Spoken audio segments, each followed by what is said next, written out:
começar direto com as notícias do dia, uma manhã bastante movimentada. Olha só, o Ministério da Defesa anunciou no fim da manhã a saída dos comandantes do Exército, da Aeronáutica e da Marinha. É a primeira vez na história que isso acontece. Os chefes das Forças Armadas entregaram o cargo ao novo ministro da Defesa, Braga Neto, que assumiu ontem após o pedido de demissão do general Fernando Azevedo. Num dia de dança das cadeiras, Bolsonaro fez 6 alterações no alto escalão do governo, acenando ao Centrão e eliminando alguns discordantes da sua política negacionista, né? Daqui a pouquinho a gente vai conversar sobre tudo isso com o Gilberto Maringoni, que é professor de Relações Internacionais da UFABC, e também com o José Roberto Martins, que é professor da Universidade Federal de São Carlos. A gente vai discutir um pouquinho esse cenário político, principalmente essa mudança nos ministérios, no Ministério da Defesa, às vésperas de 31 de março, que é comemorado, que é celebrado, palavra feia, que foi o aniversário do golpe de 1964. Então a gente vai entender esse cenário político às vésperas do 31 de março. Vamos seguir então. Governadores lançaram uma carta pedindo paz para governar. Pois é, assinado por 16 governadores, entre eles Rui Costa, do PT, João Dória, do PSDB, e também Ronaldo Caiado, do DEM. Esse documento diz o seguinte, num dos trechos, dá uma olhada. Os estados e todos os agentes públicos precisam de paz para prosseguir com o seu trabalho, salvando vidas e empregos, estimular motins policiais, divulgar fake news, agredir governadores e adversários políticos são procedimentos repugnantes que não podem prosperar em um país livre e democrático. Pandemia aqui no Brasil, o Ministério da Saúde vai fazer campanha para o uso racional do oxigênio medicinal. Durante uma audiência pública no Senado, Marcelo Queiroga disse que o oxigênio tem sido usado sem necessidade e que é preciso economizar. Vamos dar uma olhada nessa fala. Todos sabemos que muitas pessoas chegam aos hospitais e aí, às vezes, a primeira providência é colocar o oxigênio nasal em quem não precisa de oxigênio. Então, vamos tentar economizar, vamos fazer uma grande campanha junto aos profissionais de saúde para o uso racional do oxigênio. Queiroga também falou sobre a falta de medicamentos utilizados na intubação de pacientes. Vamos ver.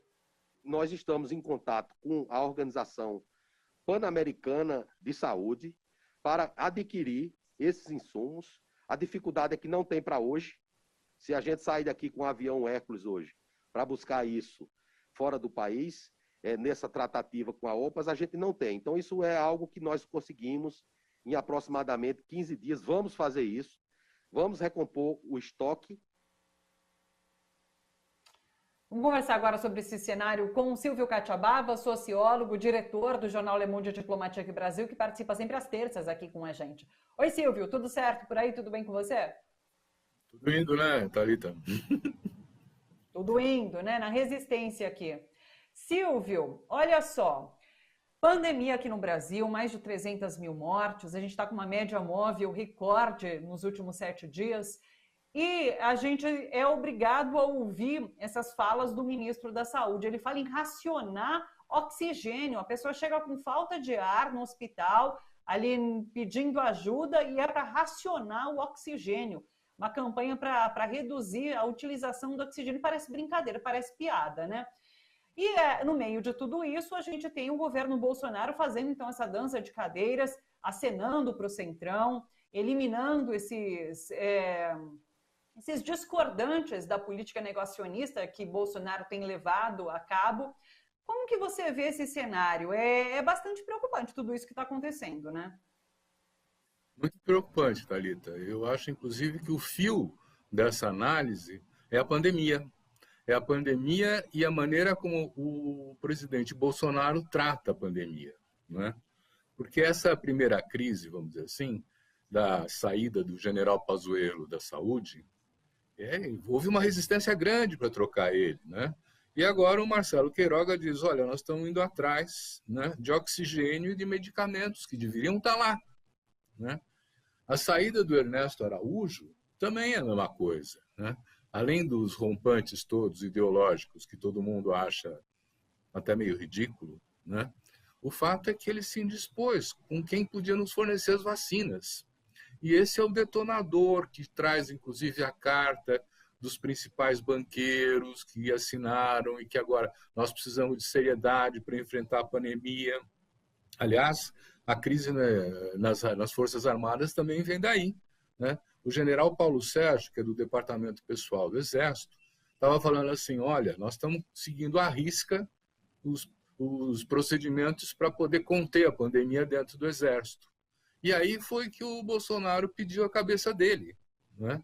Dizendo assim, olha, não pode ter um militar no Exército falando diferente do que eu acho que deve ser a questão do tratamento da pandemia, né? E isso desencadeou, então, um processo de crise, onde eu avalio que talvez seja o primeiro momento em que o governo Bolsonaro realmente se fragiliza, né? Quer dizer, ele não conta com o apoio do Congresso. Agora, inclusive, ele não conta mais com o apoio dos militares da ativa. Essa saída dos 3 generais, do almirante, general, brigadeiro, né, da direção das Forças Armadas, né, é um sinal muito forte de que os militares da ativa não estão dispostos, né, a se sujeitar às vontades do presidente, a transformar as Forças Armadas, que constitucionalmente são forças que defendem o Estado brasileiro, né, numas Forças Armadas que defendem o governo do Bolsonaro, que é muito diferente, né? Quer dizer, o cerco vai se fechando. Quer dizer, de um lado você tem, por exemplo, essa nítida manifestação de direções dos militares, né? O Bolsonaro tem popularidade mais na base do Exército do que no seu oficialato, né? Mas que os generais não estão gostando da ideia de serem demitidos pelo capitão, assim, sem mais, e de uma maneira arbitrária, no sentido de que ou você pensa como eu penso, ou você vai embora, né? De outro lado, você tem o Congresso. Quer dizer, o Arthur Lira já tinha dito alguns dias atrás que tinha acendido uma luz amarela para o governo, não é? Quer dizer, e de fato, quer dizer, se você olhar, por exemplo, a questão do orçamento, não é? Existem 48,8 bilhões de reais que foram destinados para as emendas parlamentares, que no fundo se trata de pagar, né, a fidelização do Centrão, né, ao governo Bolsonaro, que foi prometido para eles esse dinheiro. Na própria elaboração do orçamento, o Senado enfiou alguns bilhões a mais, a Câmara dos Deputados também enfiou alguns bilhões a mais, e está saindo muito cara essa suposta aliança do Centrão com o governo Bolsonaro, né? Quer dizer, a própria, como é que chama? Flávia Arruda, né, que foi agora nomeada como articuladora política, ela não tem experiência nenhuma. O único elemento que conta a seu favor é ser muito próxima do Arthur Lira, que é o presidente da Câmara. Mas isso não garante que ela vá fazer alguma articulação política, né? Então, o Bolsonaro está numa situação em que o próprio Centrão está exigindo mais para se fidelizar, e isso não tem fim, ele vai continuar exigindo cada vez mais, né? O Bolsonaro vai ficando acuado, vai trocando seus ministros, né? E vai, inclusive, tentando criar bases para um movimento de ruptura institucional. Quer dizer, quando ele coloca no Ministério da Defesa um coronel da PM, né, foi isso que ele fez agora, né, ele está dando um sinal dizendo assim, eu quero que as forças militares, as forças de segurança se alinhem ao meu pensamento e ao meu governo. Nós já sabemos o quanto as polícias militares são fidelizadas, vamos dizer assim, ao Bolsonaro, pela própria prática da defesa corporativa dos militares que ele vem fazendo nos últimos 30 anos, né? Então, nós temos aí, de um lado, né, as polícias militares, que houve denúncias dos próprios governadores que escreveram essa carta de que havia uma iniciativa de propor motins da polícia militar como uma espécie de insurreição nos vários estados brasileiros, para que se instale uma situação que possa convocar um estado de sítio, alguma coisa assim, né? Quer dizer, e ao lado disso, quer dizer, você vê também um exército, né? As Forças Armadas, que estão cindidas entre aqueles que estão na reserva e que são, acho que são 10 militares que estão como ministros do governo, né? Quer dizer, que são da reserva, né? E aqueles que estão na ativa, que agora acabaram de se manifestar dizendo, olha, nós somos constitucionalistas, nós vamos manter, né, a nossa fidelidade à Constituição e não estamos dispostos a fazer aventuras. Quer dizer, eu não sei quem o Bolsonaro vai conseguir indicar para substituir os comandantes das três forças. Mas, de qualquer maneira, quer dizer, houve até um processo de união maior entre essas três forças ao recusarem, os três em conjunto, a continuar mantendo essa posição. E aí nós chegamos num processo em que começa a ter um impasse. Quer dizer, você tem a carta do PIB, vamos chamar assim, né? Você tem um Congresso que está fragilizando a relação com o Bolsonaro, você tem um Exército que está retirando, na prática, o apoio às Forças Armadas ao governo, né? E você tem, vamos dizer assim, uma provocação das milícias bolsonaristas, né? Que começam... Veja bem, o governador Dória está mudando para o palácio, né? No Morumbi, porque ele não se sente seguro na sua casa pelas ameaças de morte que tem recebido pela internet, não é? Dos bolsonaristas, né? O governador do Ceará, o Camilo Santana, da mesma forma está recebendo essas ameaças. E nós já sabemos de outras pessoas que, inclusive, saíram do país com medo da violência, começando pelo deputado João Willis, né? Mas muitos outros fizeram o mesmo caminho, porque essas milícias bolsonaristas, aliás, estimulados pela Bia Kicis, né, que agora é presidente da Comissão de Constituição e Justiça, né, insuflando o motim, né? Essa situação vai se tornando... Oi.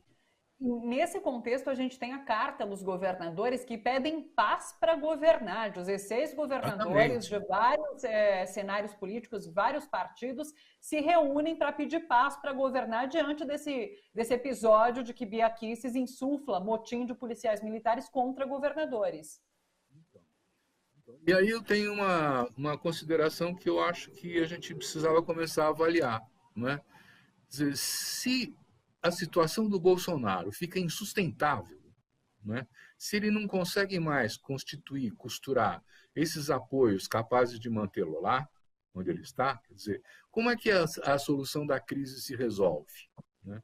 Nós estamos há pouco mais de um ano das eleições, né? Quer dizer, e seria muito delicado fazer um impeachment, uma coisa assim, né? Mas a alternativa que poderia ser uma alternativa de gosto das Forças Armadas, por exemplo, né? E talvez aceita pelo Congresso, pelo Tribunal Federal também, né? Seria constitucionalmente botar o Mourão para governar até as próximas eleições, né? Ele tem ficado discreto, pelo menos, ultimamente, né? Mas é uma alternativa de declarar, por exemplo, o impedimento do Bolsonaro por sanidade mental. Isso é possível, né? Ele tem comprovado isso quase todo dia, né? E isso faria com que essa crise, de alguma maneira, se resolvesse no imediato, né? Colocando para frente o papel dos militares no novo governo, colocando para frente, vamos dizer assim, no tempo, né? Quer dizer, uma abertura de possibilidades de que a gente consiga superar esse momento. Porque, nesse sentido, agora está muito difícil. Se ele consegue botar uma pessoa alinhada com o seu pensamento na aeronáutica, no exército e na marinha, né, aí a coisa complica, né? Então, é possível que as forças que são o Supremo Tribunal e o Parlamento, né, tenham um papel relevante nesse momento para botar limites nisso e abrir uma outra possibilidade que seja de atravessar essa crise com um processo ainda democrático, né, sem a violência. E o Bolsonaro aposta no contrário, na ruptura institucional, né?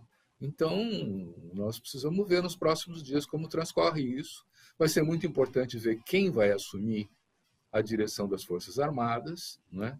E vai ser muito importante também ver como é que o parlamento, né, vai se pronunciar em face disso. Nós estamos numa crise profunda dessa vez. Não é mais o que nós estávamos conversando no mês passado. Quer dizer, já mudou de figura, já é uma cara de resoluções de curto prazo que vão redefinindo o caminho das coisas, entende?